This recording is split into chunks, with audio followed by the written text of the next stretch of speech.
Hey everyone, thanks for joining me. We've got drizzly rain all weekend. Luckily this week, guys have been here hard at work doing HVAC.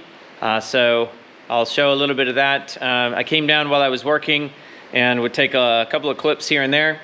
So we'll run through a little bit of that, and then we'll run through an overview of the system as it's complete and what was installed.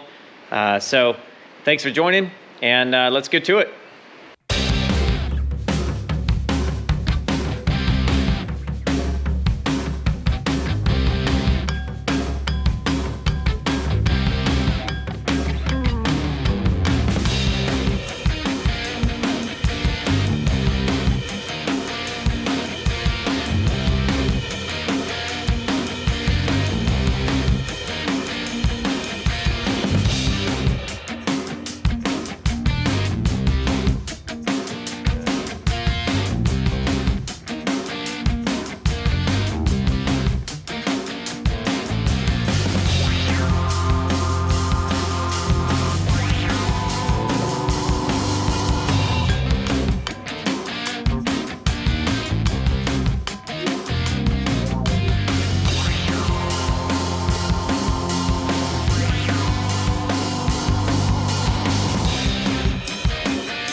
These duct schematics come from, I contracted a company that did energy calcs and the duct layouts. So it basically takes each room and determines what the energy calc gives you, kind of what your energy loads are for each room, and then that gets translated into what the CFMs for the airflow needs to be in order to keep that area comfortable. We'll start with our first floor HVAC layout. So right here is the front door. You'd come into the front door this way. There's the laundry room is right here. There's a half bath here, and this is a utility room. And so in the utility room is where our air handler will be on the first floor. This is open to above, and this is open to above, and this is our kind of bridge that connects one half of the house to the other half of the house. So that's where a lot of our ductwork runs, is through this drop ceiling in the hallway. So the unit sits right here. There's a set of stairs right here that aren't necessarily in the duct layout drawing, but we actually did our return underneath this stairwell, and so the return is for the whole entire area and will draw directly into the bottom of the unit. It comes out of there, and it heads with a 12-inch line to a distribution box. There's another distribution box that feeds these rooms here, and then one more distribution box that feeds the hallway, the office, and the laundry room area. Now let's go over the second floor layout. We have a media room here. This is a bedroom, this is a bathroom, full bath. This is a utility closet where the air conditioning unit is located. That has the plenum, and the return, we're going to use a louvered door here and allow the return to come directly into the unit. There's a distribution box here that services the bedroom and the foyer. There's a distribution box over here that services the Jack and Jill, which has a tub, water closet, and actual sink area, and this bedroom and this closet here. And there's one more distribution box that services the living room, these two drops for the living room. As for our first floor thermostat, we actually located it, this is the living room area, the kitchen, and the dining room. So we actually located it in the hallway near the kitchen, dining room, and living room, kind of splitting the difference between all of those. We figured that when there was most of the people here, and when it was a people-based heat load, that this would be the best representation of what that temperature would be and when we would want the units to engage. The upstairs thermostat is located right at the top of the stairs. It normally would be closer to where the return is, but in this case, the thought process here is that likely the heat load is a little bit greater. This is our south wall or south side of the house.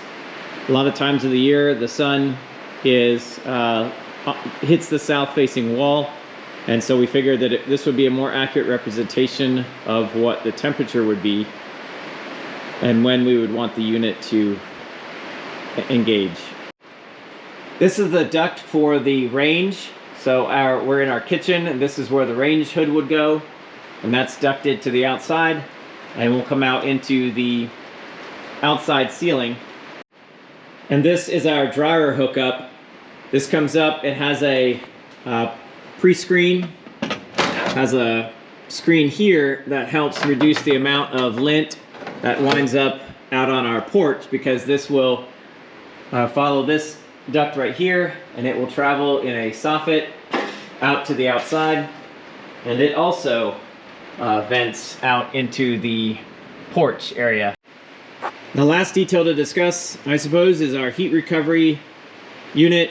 This is a pump that will use the heat from the Freon for the outdoor condensing units. It takes that heat and passes it into water that's stored into a storage tank that will be located here in the corner of the garage. So there'll be the type of hot water heater that I'll likely use is the solar style, where you would normally pass the hot water with a circulation pump from a solar collector. So it'll operate similar to that. It has a small recirculation pump, and so there are two lines here that bring the water in from the tank and then discharge it back. Inside here, I will transfer the heat of the Freon. That comes in these two lines. And it will come in and it will go through this heat exchanger and back out and return to the unit. And as it's moving through this heat exchanger, it pumps, real lightly pumps water through there. And that will help preheat water. That returns back to the rest of the house. This is the supply side for that tank, and this returns to actually our other hot water heater. So the idea is that we'll have a hot water heater so that when the demand is really high and the air conditioner did not create enough hot water, that we still have elements that will kick on, but either that those elements wouldn't have to heat the water from 70 degrees, for example, if 72 degrees is our groundwater temperature, it won't have to heat that to 100 and something degrees. Rather, this will preheat the tank. Now, in the summertime, when our air conditioners run for the most part of the day, I anticipate that we'll have a lot more hot water in this preheating tank, and that may not have to have our hot water heater elements heat that water. But in the wintertime, I would expect that our unit isn't running as much, or in some of the times it's more temperate, it won't run as much, in which case our hot water heater will actually be heating the water for the house.